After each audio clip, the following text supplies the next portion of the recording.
दुनिया की सबसे बड़ी ऑफिस बिल्डिंग इंडिया की स्टेट गुजरात के सिटी सूरत में बनने जा रही है। इससे पहले ये रिकॉर्ड 80 साल तक रहा है। पेंटागन दुनिया की सबसे बड़ी बिल्डिंग जो कि इंडिया के शहर गुजरात सूरत में बनाई गई है, उसने यूएस की पेंटागन बिल्डिंग को भी पीछे छोड़ दिया है। यूएस के पास। भारत की हमने बात की तो भारत में एक कंसिस्टेंसी के साथ जमहूरियत चली है। ठीक है, उन्होंने अपने इदारों को हुदूद में रखा हुआ है।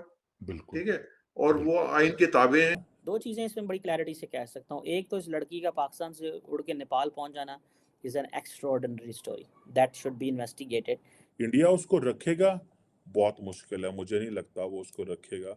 There is probability of deport भी कर सकते हैं। पेंटागन वाले पूरी दुनिया को कंट्रोल कर रहे हैं उसी इंडिया यानी बिल्डिंग से, तो डेफिनेटली ये भी अपने आईटी सेक्टर और बाकी दुनिया को उसी से कंट्रोल करेंगे, अपने ट्रेड को बढ़ाएंगे। कि नहीं भारत से ट्रेड होना चाहिए, आप भूल जाएं, कश्मीर को पीछे कर दें, उसके साथ क्रिकेट के रवाबित हों, उसके साथ जनाब फिल्में मतलब है फिल्में आ रही हैं उसकी। तो इंडिया ने किस फील्ड में किस कंट्री को बीट नहीं किया।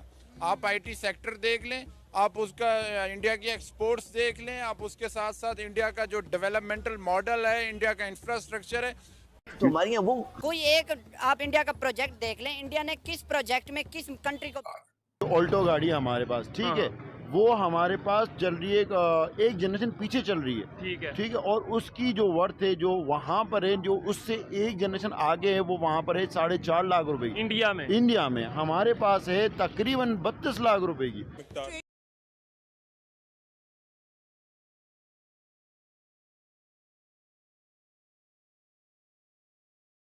ट्रेडिंग होगी और सबसे बड़ी बात वहाँ पे डायमंड की ट्रेडिंग होने वाली है।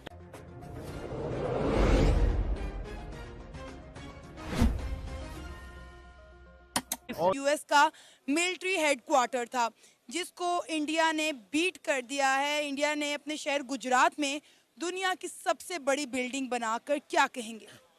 जी, मैं यही कहना चाहूँगा कि इंडिया ने किस फील्ड में किस कंट्री को बीट नहीं किया।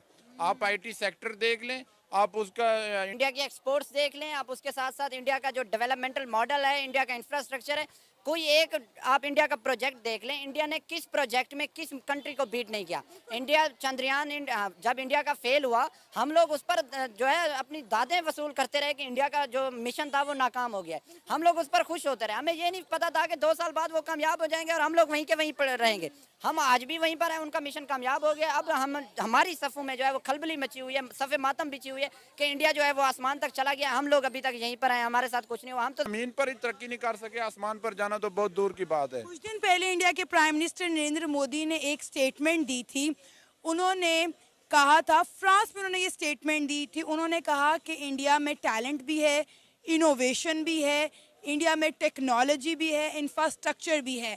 जो इन्वेस्टर इंडिया में आकर इन्वेस्ट करेगा, इंडिया उसको जो है भारी रिटर्न्स देकर जाएगा। 7 के बाद उस तरीके से मतलब ये जब के प्रॉपर पाकिस्तान बना उसके बाद उस तरीके से कोई बिल्डिंग या कोई डेवलपमेंट बिजनेस के हवाले से नहीं हुआ। अगर नेबर की बात करें इंडिया की, वहाँ के जो सिटी है सूरत, वहाँ पे वर्ल्ड लार्जेस्ट जो है बिजनेस वो बनने जा रही है, बिजनेस बिल्डिंग बनने जा रहा है, ऑफिस बिल्डिंग बनने जा रही है। क्या कहना चाहेंगे कि कभी कराची को बम्बई से कंपेयर किया जाता था, कहा जाता था एक जैसे, आज वो डेवलपमेंट में बहुत आगे चले गए। दुनिया की सबसे बड़ी यूएस के पीछे छोड़ के वो जो उनसे ऑफिस बिल्डिंग बनाने जा रहे हैं। बिल्कुल वो बनाने जा रहे हैं। मैं यही कहना चाह रहा हूँ कि कराची जो है हमारा इकॉनमी में, बिजनेस में, कल्चर में, इन चीज़ों में बहुत आगे था, मगर डे बाय डे जैसे ही हमारा पाकिस्तान में पॉलिटिकल इश्यूज़ आ गए, ठीक है, उसके बाद पॉलिटिक्स में कल्चर आ गया, ठीक है, आहिस्ते आहिस्ते आहिस्ते हमारे कराची में से फोकस चलता गया। इसकी मिसाल उसी तरह है कि जैसे घर के एक वालिद होते हैं जो खुद कमाते हैं, लगाते किसी और पर हैं, उस वालिद की कोई केयर करने वाला नहीं है। तो मैं यही कहना चाह रहा हूँ, अगर इस कराची पे फोकस किया जाए तो बम्बई तो कुछ भी नहीं है। हम कम्पीट कर सकते हैं दूसरे ममालिक को, यूरोपियन ममालिक को, यूके के ममालिकों को, यूएई के ममालिकों को, क्योंकि यहाँ पे इतने रिसोर्सेज हैं, यहाँ पे इतना कुछ है पाकिस्तान में, कराची में, कि हम वही बात है, खाते जाएंगे मगर कम नहीं होगा। कम नहीं होगा, लेकिन यहाँ पे चीजें खत्म होती जा रही हैं। स्टील मिल का बड़ा नाम था, वो हमारी खत्म हो गई। और इवन यहाँ कराची के जो पोर्ट्स हैं वो हमने गिरवी रख दिए दूसरे कंट्रीज के लिए। अब ये जो खबर आ रही है कि सूरत में, इंडिया में जो सा दुनिया की सबसे बड़ी ऑफिस बिल्डिंग बनने जा रही है, क्या कहेंगे कि दुनिया की, यानी पहले पेंटागन में थी, 80 साल रिकॉर्ड रहा है, यूएस में सबसे बड़ी ऑफिस बिल्डिंग थी, अब वो सूरत में बनने जा रही है। वो कैसे डेवलपमेंट की तरफ जा रहे हैं? बम्बई तो छोड़े, हम सूरत का भी कंपैरिजन नहीं कर पा रहे, बहुत पीछे हैं। बहुत पीछे हैं, बिल्कुल। वो कंपैरिजन में वो इसलिए आगे जा रहे हैं क्योंकि उनको खुद पे भरोसा है, और वहाँ पे ना इकोनॉमी को, वहाँ पे उनको पता है यूटिलाइज किस तरह किया जाता है। फॉर एग्जांपल आप 2 रुपए लगा रहे हैं तो उनको पता है हम कहाँ लगा रहे हैं, और वो 2 रुपए उनकी वैल्यू क्या है, ठीक है। और सॉरी, बांग्लादेश में क्या है, बांग्लादेश में कौन सी जमहूरियत है भाई वहाँ? अगर देखा जाए तो बेगमात ही काम कर रही है ना, वो जर्नलों की और कर्नलों की बेगमात काम कर रही है, लेकिन कंसिस्टेंसी रही कम से कम। चले, मैं कहता हूँ कि 75 साल में से जो है ना 35 साल जो है वो मुशर्रफ को दे देते और 35 साल जो है वो जनरल जिया को देखते भाई दोनों में से कौन अच्छा लेके जाता। अगर ऐसे ही था, कंसिस्टेंसी तो करते, या फिर सियासतदानों को जो उनका काम है वो करते।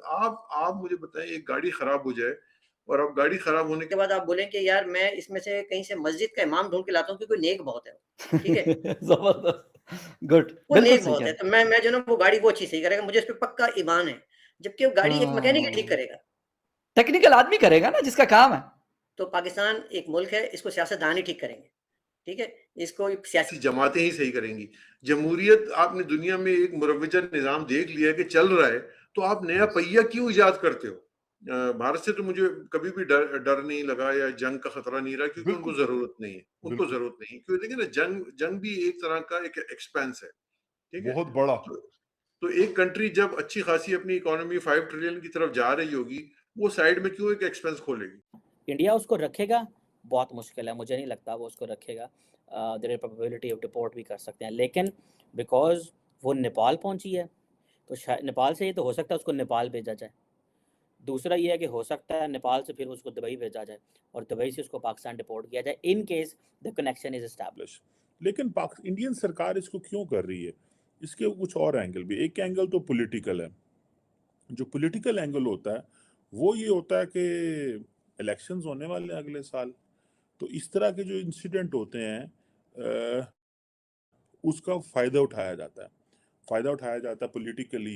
इंडिया के अंदर लव जहाद का वो एक आइडिया भी चल रहा है, ठीक है। वहाँ पे ये भी एक चीज़ चलती है, अगर एक लड़का मुसलमान हो, लड़की हिंदू हो, तो उसके ऊपर कहीं सुबह में लेजिस्लेशन भी, स्टेट्स में लेजिस्लेशन भी हुई है कि ये नहीं किया जा सकता, और करेंगे तो मार पड़ती है एंड दिस दैट। लोग कहते हैं कि ये कन्वर्जन्स करते हैं मुसलमान, और अगर शादी करनी है तो इसी धर्म में रहो, जिस धर्म में हो। इस तरह की चीज़ें भी होती हैं। सो पॉलिटिकल इशू भी है। सो बहुत सारा इसको जो इंडियन सरकार, और मैं तो समझता हूँ कि क्या ये इंडिया की सिक्योरिटी एजेंसीज की नालायकी है या कामयाबी है?